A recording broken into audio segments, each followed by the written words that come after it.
Hello everyone, this is epic sir और आज हम पढ़ने वाले हैं NCERT class 6 geography chapter 1 the Earth in the solar system. आज इस चैप्टर में हम पढ़ेंगे सोलर सिस्टम क्या होता है और कौन कौन सी चीज़ें होती हैं जो सोलर सिस्टम के अंदर आती हैं।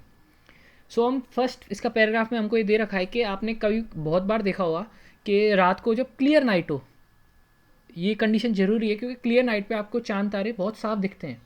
जब क्लियर नाइट होती है तो उस टाइम पे कुछ तारे आपको चमकते हुए दिखते हैं और कुछ तारे होते हैं जो चमकते नहीं हैं। तो जो तारे चमक नहीं रहे, क्या असलियत में वो तारे भी हैं या नहीं, तो उनको भी आज समझेंगे।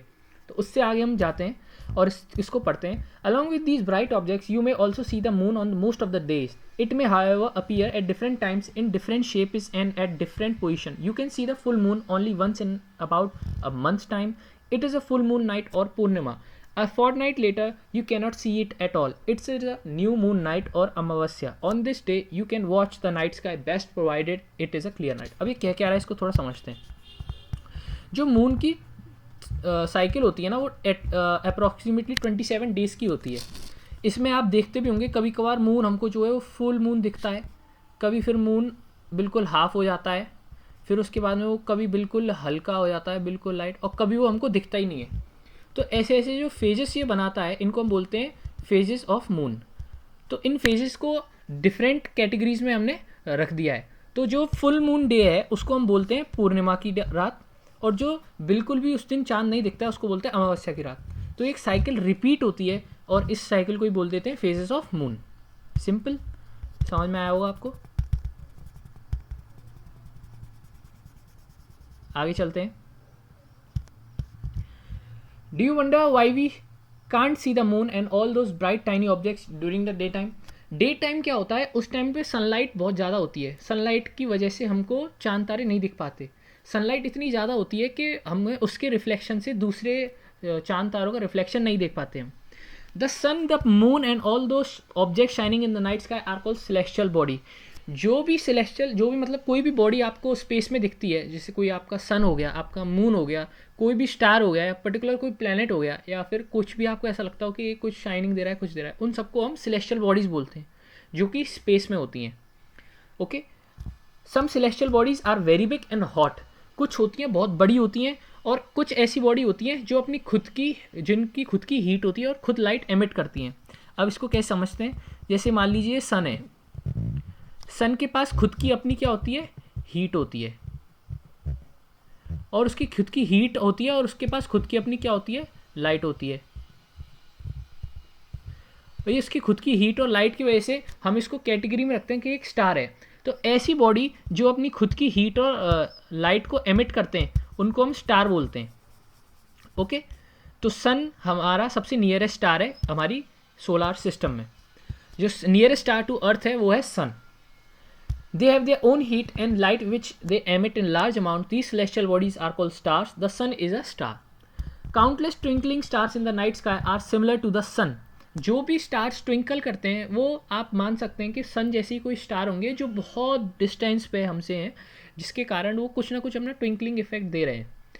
ये ट्विंकलिंग इफेक्ट आप अपनी हायर क्लासेस में और अच्छी तरह समझोगे इसमें क्या होता है, जिसकी वजह से हम उनको चमकते हुए दिखते हैं। But we do not feel their heat और light and they look so tiny because they are very very far from us. क्योंकि वो इतने दूर होते हैं कि उनकी लाइट भी हमको बहुत कम आती है, और उनकी जो हीट भी है वो भी हमको इतनी पता नहीं चलती। पर सन हमारे पास सबसे ज़्यादा क्लोज है, तो उसके कारण वो सबसे ज़्यादा डोमिनेटिंग इफेक्ट भी उसका होता है हमारे ऊपर, अर्थ के ऊपर। ये छोटी सी एक्टिविटी है, अगर आप इसको करना चाहें कर सकते हैं। बहुत ईजी एक्टिविटी है, घर पे करने लायक है। आप इसको एक बार रीडिंग देके खुद कर सकते हैं, ये कोई ज़्यादा बड़ा नहीं है। हाँ, you must have notice that all objects look smaller when seen from a distance. जब आप कभी भी आपने देखा होगा, जब कोई प्लेन भी उड़ता है, हेलीकॉप्टर भी ऊपर उड़ता है, वो तो हमसे 2-4 किलोमीटर ही ऊपर होता है, फिर भी हमको बहुत छोटा दिखता है। अब मैं आपको एक डिस्टेंस बोलता हूँ, 150 मिलियन किलोमीटर्स अवे एक बॉडी है, वो आपको कितनी छोटी दिखेगी। जी हाँ, ये मैं सन की बात कर रहा हूँ, ये हमसे 150 मिलियन किलोमीटर दूर है। 1 मिलियन में 6 जीरो होती हैं, तो 150 के पीछे आप 6 जीरो लगा लीजिए और उसके पीछे किलोमीटर लगा लीजिए, और 1 किलोमीटर आप कभी नापना कितना बड़ा होता है। इतनी दूरी पे हमसे सन है।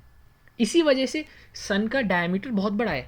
एटलीस्ट बहुत सारी अर्थ जो हैं वो उसके अंदर समा जाएंगी। सन, अर्थ के कंपैरिजन में सन बहुत बड़ा है। पर वो हमसे इतनी डिस्टेंस पे है कि हमें वो बहुत छोटा दिखता है। आगे हम पढ़ते हैं। और आपने कभी कभार देखा भी होता, कभी कभार स्टार्स जो होते हैं वो कुछ अपना पैटर्न बनाते हैं। अब जैसे मैंने 3 स्टार का पैटर्न बना दिया, या फिर मैं एक ये पैटर्न बनाता हूँ, जैसे कि ये 3 4 5 6 और एक ये और एक ये, इसको हम इरेज कर देते हैं, इसको इरेज कर देते हैं और ये वाला पैटर्न बनाता हूँ 1 2 3 4 5 6 1 2 3 4 5 6 7। तो ये जो पैटर्न है इसको हम सप्तऋषि कॉन्स्टलेशन भी बोलते हैं, जो कि उड़सा मेजर कॉन्स्टलेशन को एक पार्ट है। उड़सा मेजर एक कॉन्स्टलेशन। अब कॉन्स्टलेशन क्या होता है? एक कॉन्स्टलेशन एक ग्रुप ऑफ स्टार्स, जो ग्रुप ऑफ स्टार होते हैं उन्हीं को हम कॉन्स्टलेशन बोलते हैं। अब जैसे आसमान में हमको कई सारे तारे दिखते हैं और कभी रेंडमली हो सकता है वो कुछ पर्टिकुलर शेप या फिर कुछ ऐसी एक पोजीशन में हो कि हमें वो कुछ उनके ऊपर पैटर्न नज़र आए, और वो उनको हम ग्रुप में डिफाइन करके हम बोल देते हैं कॉन्स्टलेशन। तो कॉन्स्टलेशन क्या होता है? A group of star having some pattern. आगे चलते हैं। Ursa Major, these are called constellation. Ursa Major is a, or Big Bear is a one such constellation, and the most easily recognizable constellation is the Saptarishi. It is a group of 7 stars that form a part of the major constellations. Ask someone in your elderly.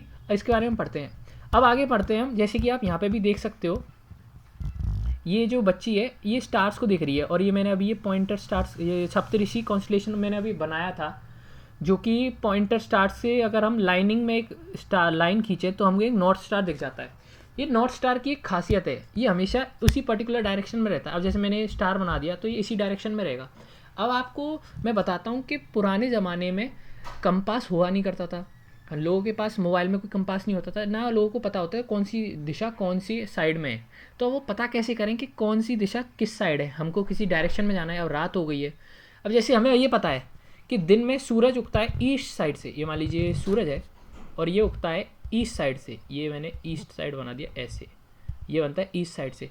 हमें ये पता है कि east के opposite में waste होता है और ईस्ट के लेफ्ट साइड में नॉर्थ होता है और ईस्ट के राइट साइड में साउथ होता है। बट अगर हमको रात का टाइम हो, रात के टाइम पे सन तो होता नहीं है, फिर हम कैसे पता करें? तो लोगों ने क्या किया, एक नॉर्थ स्टार को ढूंढना शुरू किया। नॉर्थ स्टार को हम कैसे देख सकते हैं? जैसे आप ये पॉइंटर स्टार की लाइनिंग में एक लाइन खींचें तो ये हमको नॉर्थ स्टार दिख जाता है। तो ये नॉर्थ स्टार जब हमको दिखता है तो इससे हमें पता चलता है कि नॉर्थ डायरेक्शन इस साइड है, जहाँ पे ये स्टार होगा उस साइड नॉर्थ डायरेक्शन होगी। तो नॉर्थ डायरेक्शन के राइट साइड ईस्ट होता है, नॉर्थ डायरेक्शन के लेफ्ट साइड वेस्ट होता है और नॉर्थ डायरेक्शन के अपोजिट में साउथ होता है। तो इससे हम अंदाज़ा लगा सकते हैं कौन सी डायरेक्शन किस साइड है। तो इसी वजह से पुराने जो टाइम था, ओल्ड टाइम में, उस टाइम पे लोग को ज़रूरत पड़ती थी कि कौन सी दिशा किस डायरेक्शन में, तो वो समझते थे कि कौन सी किस जगह पोजीशन है। Ancient time people used to determine direction using the night with the help of star. The north star indicates the north direction. It is also called the pole star. It's always remain in the same location in the sky. We can locate the position of the pole star with the help of Saptarishi. Look at the figure. You will notice that if an imaginary line is drawn, ये imaginary line drawn करी with the joining the pointer stars and extend it further, it will point to the pole star. Some celestial bodies do not have their own light. अब ऐसी कुछ bodies होती हैं जैसे कि moon है। Moon को हमें दिखता है कि वो चमक रहा है, पर एक्चुअली में उसकी खुद की लाइट नहीं होती, वो सन की लाइट को रिफ्लेक्ट करके ही हमको लाइट दे पाता है। अब जैसे अर्थ है, अगर अर्थ को आप मून से देखोगे तो आपको भी लगेगा कि अर्थ रिफ्लेक्ट करती है लाइट, पर एक्चुअली में वो सन की लाइट है जो अर्थ रिफ्लेक्ट कर पा रही है। तो ऐसी बॉडी जिनकी खुद की हीट नहीं होती और खुद की लाइट वो एमिट नहीं करते, या फिर कह सकते हैं gate reflected from another body, उनको हम बोलते हैं planets. Some celestial bodies do not have their own heat and light. They are lit by the light of the stars. Such bodies are called planets. The word planet comes from the Greek word plantia, which means wanderers. The earth on which we live is planet. It gets all its heat and light from the sun, which is our nearest star. If we look at the earth from a greater distance, say the moon, it will appear to be shining just as the moon. Same baat. Jupiter, Saturn and Uranus have rings around them. These are belt of small debris. These rings may be seen from the earth with the help of a powerful telescope. Telescope के अंदर काफ़ी अलग तरह के lens होते हैं जिनसे हमें काफ़ी डिस्टेंस तक चीज़ें दिख सकती हैं। The moon that we see in the sky is a satellite. अब सैटेलाइट क्या होती है? A natural body. अब एक सैटेलाइट में भी दो होती हैं, एक होती है आर्टिफिशियल सैटेलाइट और एक होती है सैटेलाइट। सैटेलाइट होती है जो नेचुरल बॉडी होती है, a natural Rocky body which revolves around another body. अब जैसे कि मैं आपको समझाता हूँ, ये अर्थ है, अर्थ के अराउंड जो रिवॉल्व करती है, वो रिवॉल्व करता है वो है मून। मून इसका 27 डेज का पीरियड होता है और ये अर्थ के अराउंड रिवॉल्व करता है ऐसे, ये अर्थ के अराउंड इसलिए रिवॉल्व करता है। तो ये क्या हो गया, अर्थ की एक सैटेलाइट हो गई, समझ गया। आगे हम देखते हैं, the moon that we see in the sky is a satellite, it is a companion of our earth and moves around it like our earth. There are 7 other planets that get heat and light from the sun, some of them have their moons too. The solar system, अब solar system के अंदर कौन कौन सी चीज़ें आती हैं हम समझते हैं। The sun, the 8 planets, satellites and some other celestial bodies known as asteroids and meteoroids are form the solar system। अब सन हमें पता है, अब वो कौन कौन से 8 planets हैं, वो कौन कौन से 8 planets हैं और वो कौन कौन सी सैटेलाइट्स हैं। अब एक सैटेलाइट तो हमने पढ़ ली मून, और कौन सी सैटेलाइट है, जैसे और भी प्लैनेट्स हैं तो उनकी भी अलग अलग मून्स हैं। अब जैसे धरती का तो एक मून है, पर बहुत सारे प्लैनेट्स हैं उनके बहुत सारे मून हैं, 53 मून्स भी हैं एक प्लैनेट के, तो आप पढ़ोगे। और एस्ट्रॉइड क्या होते हैं, मीटरॉइड क्या होते हैं, वो भी आप पढ़ोगे। अब जैसे आप इस फोटो को देखो, यहाँ पे सबसे सेंटर में है सन, उसके बाद फर्स्ट प्लैनेट आता है हमारा मरकरी, फिर आता है वीनस और अर्थ। वीनस को अर्थ का ट्विन सिस्टर भी बोला जाता है क्योंकि अर्थ के कंपैरिजन में Venus around small similar size का है और काफ़ी सारे जो इसमें गैसेज हैं और जो इसका कंपोजिशन है वीनस का एटमॉस्फेयर का, वो भी सिमिलर मिलता है काफ़ी हमको। फिर आता है मार्स। मार्स के बाद एक एस्ट्रॉयड बेल्ट मिलती है हमको। एस्ट्रॉयड बेल्ट का मतलब आप ये समझ लिए कुछ रॉकी बॉडी जो मतलब एक बेल्ट बना रखा है और कुछ ग्रुप में वो अर्थ के अराउंड सर्कल में हुई है। फिर आते हैं जुपिटर, एक सबसे बड़ा प्लेनेट हमारे सोलर सिस्टम का। फिर आता है Saturn, second largest planet of our solar system. फिर आता है यूरेनस, थर्ड लार्जेस्ट। फिर आता है नेपच्यून जो लास्ट प्लेनेट है। इसके बाद एक प्लूटो भी आता था, पर उसमें एक मीटिंग आप जो आगे पढ़ने वाले उसमें उस मीटिंग में प्लूटो को डॉर्फ प्लेनेट घोषित कर दिया, जिसके कारण उसको सोलर सिस्टम के प्लैनेटों में नहीं गिना जाता है। अगर आप इसमें नीचे रीडिंग देखोगे तो इन सब के 1 orbit around the sun, 1 spirit on it axis. अब इसको भी मैं थोड़ा एक्सप्लेन कर देता हूँ। मान लीजिए ये है सन और ये है धरती, ये धरती थोड़ा गोल नहीं होना बट समझ लेना, और ये धरती है और ये रिवॉल्व करती है सन के ऐसे अराउंड। तो जब धरती सन का एक पूरा चक्कर काट लेती है, अब जैसे यहाँ से पूरा चक्कर काट के वापस अपनी पोजीशन पे आ जाएगी, तो हम इसको बोलते हैं 1 साल, 1 ईयर, जो कि कितना होता है, ये होता है अराउंड आपका 365 डेज। अब एक दिन में कितने घंटे होते हैं, 24 घंटे।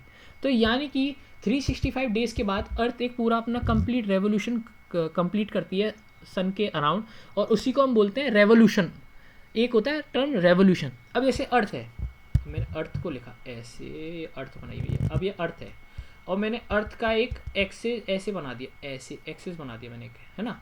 और जब ये अर्थ अपने एक्सिस के अराउंड रोटेट करती है ऐसे, ये ऐसे अपने एक्सिस के अराउंड रोटेट करती है, तो इसको हम बोलते हैं रोटेशन।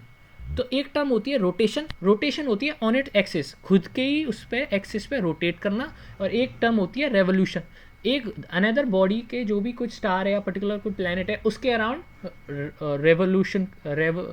रेवोल्यूशन करना। तो मून जो है revolves around the earth and earth revolves around the sun and earth rotate on its axis. जब ये पूरा एक रोटेशन दे देती है तो उसको एक दिन बोला जाता है, यानी कि 1 डे बोला जाता है। उसको क्या बोला जाता है, उसको एक दिन बोला जाता है। और एक दिन ये कितने दिन का होता है, अराउंड ये 24 आवर्स का होता है। ओके, आप इसको नीचे पढ़ सकते हैं और आगे हम समझेंगे इन चीज़ों को क्या होता है क्या नहीं है ना। इसको इरेज कर देता हूँ मैं एक बार, आगे हम चैप्टर को पढ़ते हैं।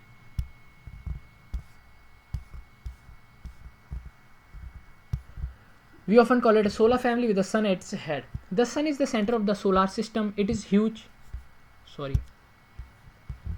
The sun is the center of the solar system. It is huge and made up of extremely hot gases.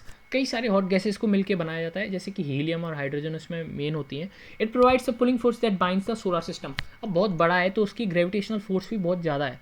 ये आप हायर क्लासेस में समझोगे ग्रेविटेशनल फोर्स क्या होती है। The sun is the ultimate source of heat and light from the solar system, but that tremendous heat is not felt so much because हम बहुत दूर हैं उससे. It is far away from us. The sun is about 150 million kilometres away. मैंने वही बात बोली थी, 150 मिलियन, मिलियन में होते हैं 60, 150 के पीछे 60 लगा दीजिए, इतना किलोमीटर होता है. Soul in Roman mythology is the sun god. Solar means related to the sun. The family of the sun is therefore called the solar system. Easy. Planets. अब planets क्या होते हैं, ये तो हमने समझ ही लिया. जिनकी खुद की लाइट नहीं होती, खुद की हीट नहीं होती, एक रॉक की बॉडी होते हैं वो. एक अर्थ एक ऐसा प्लेनेट है जिसपे लाइफ एग्जिस्ट कर पा रही है, क्योंकि उसका 2/3 हिस्सा वाटर है और इस पर ऐसी इंपॉर्टेंट गैसेज हैं जिसके कारण इस पर लाइफ एक्सपेंशन हो पाया है. Okay. There are 8 planets in the solar system in order of their distance from the sun. They are Mercury, Venus, Earth, Mars, Jupiter, Saturn, Uranus and Neptune. जैसे हमने देख लिया था. And easy way to memorize is, इसको simply आप एक ऐसे memorize कर सकते हैं इसको. My very efficient mother just serve as nurse. अब इसको भी पढ़ लेते हैं. Many words used in the language may have been taken from other language. Geography, for example, is an English word. It has its own Greek origin, which relates to description of the earth. It is made up of 2 Greek words, G meaning earth and graphia meaning writing. इसमें आना चाहिए था geo meaning earth and graphia meaning writing. तो study of earth कह सकते हैं हम, is known as, and surrounding it's known as geography. एक इसमें टर्म आती है जियोलॉजी, स्टडी ऑफ अर्थ. फिर आती है इसमें जियोमेट्री, मेजरमेंट ऑफ द अर्थ. फिर आती है इसमें geoid, resembling the shape of the अर्थ. मैं आपको ये भी समझा देता हूँ. चलो अर्थ आएगा तब मैं आपको और बढ़िया बताऊँ. All the 8 planets of the solar system move around the sun in a fixed orbit. Mercury is the nearest to the sun. It takes only about 88 days to complete one round along its orbit. तो हमारे सन को 1 year करने में कितना दिन लगते हैं, 365 days. और मरकरी को कितना टाइम लगता है, 88 डेज, क्योंकि वो सन के बहुत क्लोज है. Venus is considered as the Earth twin because its size and shape are very much similar to that of Earth. Till recently, August 2006, Pluto was also considered a planet. However, in the meeting of International Astronomical Union (IAU) के द्वारा उस meeting में एक decision लिया गया था कि Pluto को भी दूसरे सेलेस्टियल ऑब्जेक्ट्स जो कि ड्वार्फ प्लैनेट या फिर कुछ रॉकी प्लैनेट्स में आते हैं वो उनमें उसको डालेगा, उसको पर्टिकुलर प्लैनेट की कैटेगरी में नहीं लगेंगे. जैसे कि सीरीज हो गया आपका 2000 से UB, ऐसे ये जो आपके ड्वार्फ प्लैनेट है discover in the recent past may be called dwarf planets. The Earth, इसको भी देख लेते हैं. Humans have always been fascinating gazing at the night sky. Those who study the celestial bodies and their movements, जो भी celestial body और उनके movements को स्टडी करते हैं उनको हम बोलते हैं एस्ट्रोनॉमर्स. जैसे हिस्ट्री में हमने हिस्ट्री कंप्लीट करी है तो उसमें मैंने आपको बताया था हमारे इंडियन में एक आर्यभट्ट हुए थे जो कि मैथमेटिशियन भी थे और एस्ट्रोनॉमर भी थे. उन्होंने 0 कॉन्ट्रीब्यूट किया था टू द वर्ल्ड. उन्होंने वर्ल्ड को क्या दिया था, 0. Aryabhatta was a famous astronomer of ancient India. He said that the moon and the other planets shine due to reflected sunlight. Today, astronomers all over the world are busy exploring the universe. अब आता है Earth. Earth है third nearest planet to the sun. Inside it is the 5th largest planet. Size में सब 5th है. It is slightly flatten at the poles. That is why it shape is describe at geoid. अब मैं आपको geoid समझाता हूँ क्या होता है. जियोइड आप एक तरह से समझ सकते हैं, ये जैसे कि अर्थ है, ये लिटिल बिट कुछ ऐसे है. अब मैं जैसे आपको ये बताऊं, ये आपका ये जो हो गए आपके पोल हो गए, ये मान सकते हो आप, ये अपना नॉर्थ पोल हो गया और ये आपका हो गया साउथ पोल. और ये जो आपको क्या कहते हैं, ये शेप होती है, रिजेंबल करती है जियोइड की, इसी वजह से हम इसको जियोइड बोलते हैं. और इक्वेटर पे काफ़ी ये ऐसे होता है, फ्लैटन टाइप होता है. ओके, आगे बढ़ते हैं. Geoid means an earth-like shape. आगे बढ़ते हैं. Condition favorable to support life are probably found only on Earth. The Earth is neither too hot, ना ये ज़्यादा गर्म है ना ही ज़्यादा ठंडा है. इसके पास पानी है और हवा है जो कि लाइफ सपोर्टिंग है, essential for survival है. The air has life supporting gases like oxygen. Because of the reason the Earth is a unique planet in the solar system. From the outer space, the Earth appears blue because 2/3 of the surface is covered by water. It is therefore called blue planet. अब मैं इसको simply आपको समझाना चाहता हूँ कैसे होता है. मान लीजिए धरती है और हमने इसको डिवाइड कर दिया, मान लीजिए 1 और ये 2 लाइन खींचती, तो हमने इसको कितने पार्ट डिवाइड कर दिया, 1, 2 और 3 पार्ट्स में डिवाइड कर दिया. जिसमें से आप ये मान के चलिए कि इसका जो इतना वाला पार्ट है, ये इतना वाला, ये जो इसका 2 पार्ट है वो पूरा क्या है, वाटर है. तो ऐसे आप समझ सकते हैं 2/3 of the earth is water.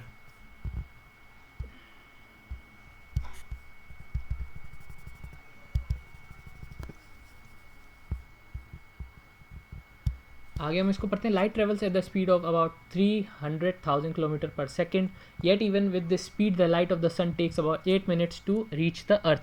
क्योंकि लाइट की स्पीड बहुत ज़्यादा है, लेकिन फिर भी डिस्टेंस बिटवीन अर्थ एंड सन है वो बहुत ज़्यादा है, 150 मिलियन किलोमीटर्स है। इसी वजह से लाइट को 8 मिनट लग जाते हैं हमारे पास पहुँचने में। From the outer space, the Earth appears blue because its 2/3 surface is covered by water. It is therefore called the blue planet. अब इसको ब्लू प्लैनेट क्यों कहते हैं आपको पता होगा। नील आर्मस्ट्रॉन्ग जो थे वो पहले व्यक्ति थे, ऐसे आदमी थे जिन्होंने मून पे अपना कदम रखा था, और वो डेट थी 20 जुलाई 1969। The moon, the earth has only one satellite that is the moon. Earth की एक ही सैटेलाइट है, उसको हम बोलते हैं मून, और इसके डायमीटर है ओनली 1/4 दैट ऑफ द अर्थ। अब इसको मैं वापस समझा देता हूँ। मान लीजिए अर्थ है, तो मून का साइज़ क्या है। अब मैं इसको अर्थ को डिवाइड कर देता हूँ, ओनली 1 2। मैंने अर्थ को 4 पार्ट में डिवाइड कर दिया, तो जो एक पार्ट का जो साइज़ है ना वो आपके मून के साइज़ के बराबर है। ओके, ऐसे क्या समझने में ईजी होता है। It appears so big because it is nearer to our planet than other celestial body. अब ये सूरज से भी बहुत ज़्यादा, अब जैसे सूरज तो बहुत दूर है हमसे, लेकिन ये जो चंदा है, जो मून है, वो बहुत हमसे पास में है। इसी वजह से थोड़ा ये हमको कंपैरेबली सूरज के उसमें ठीक ठाक बड़ा दिखता है। It is about 384,000 kilometres away from us. Now you can compare the distance of the Earth from the sun and that from the moon. The moon moves around the Earth in about 27 days. एक इसका revolution period होता है। It takes exactly the same time to complete one spin. As a result only one side of the moon is visible to us on the moon. ये क्योंकि एक ही side, जैसे exactly इसको सिर्फ कंप्लीट एक spin करने में इसको सेम टाइम लगता है, इसी वजह से मून की एक साइड हमको विजिबल होती है, एक साइड विजिबल नहीं होती। The moon does not have condition favourable for life. It has mountains, plains, depression on its. अब माउंटेन प्लेन भी आपको थोड़ा समझा देता हूँ। माउंटेन्स ये होते हैं, प्लेन्स ऐसे होते हैं ऊपर जो एरिया होता है, और जो डिप्रेशन होते हैं, मान लीजिए ऐसे गड्ढा होता है कोई, इसमें वो डिप्रेशन हो जाता है। तो इस सबको हम ऐसे समझा सकते हैं।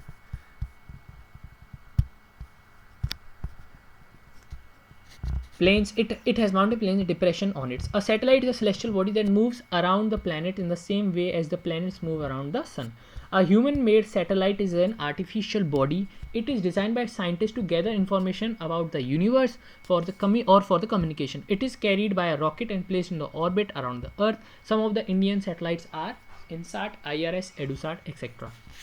ये जो होता है रॉकेट, ये ऐसे परफॉर्म करता है, ऊपर जाता है और सैटेलाइट को लॉन्च कर देते हैं। आगे हम पढ़ते हैं। एक एस्ट्रॉइड होता है। Surface, these cast the shadows on the moon surface. Look at the moon and observe these shadows. जैसे मून है ये, तो इसके ऊपर जैसे आपको कुछ डार्क पैटर्न दिख रहे होंगे, वो डिप्रेशन या माउंटेन्स वगैरह इनकी वजह से। आगे बढ़ते हैं। एस्ट्रॉइड्स, एस्ट्रॉइड्स क्या होते हैं, तो अब मैं आपको समझाता हूँ। कोई कभी हो सकता है एक ये प्लैनेट होता है, और कभी प्लैनेट का कोई मतलब जब कभी ये प्लैनेट जब टूटा होगा, तो इसमें से कुछ एक छोटा सा या फिर इसका बहुत बड़ा हिस्सा वो निकल गया होगा, जिसको हम बोलते हैं एस्टेरॉइड्स। और मीटेरॉइड्स क्या होते हैं, बहुत छोटे छोटे टुकड़े, किसके, रॉकी बॉडीज़ के, बहुत छोटे छोटे टुकड़े। In comparison with asteroid, meteoroids बहुत छोटे होते हैं। ये इनका डिफरेंस होता है। Okay, apart from the stars, planets and satellites, there are numerous tiny bodies which also move around the Earth. These bodies are called asteroids. They are found between the orbit of Mars and Jupiter. Scientists are of the view that asteroids are part of the planet which exploded many years back. Meteoroids को पढ़ते हैं। The small pieces of rocks which move around the sun are called meteoroids. Sometimes these meteoroids come near the Earth and tend to drop upon it. During this process, due to friction with the air, they get heated up and burn. It causes a flash of light. कभी कभार हमको दिखता है ना एकदम एक flash of light दिखती है जिसमें तारा टूट गया, तो वो यही होते हैं। Sometimes a meteor without being completely burned fall on the earth and creates a hollow.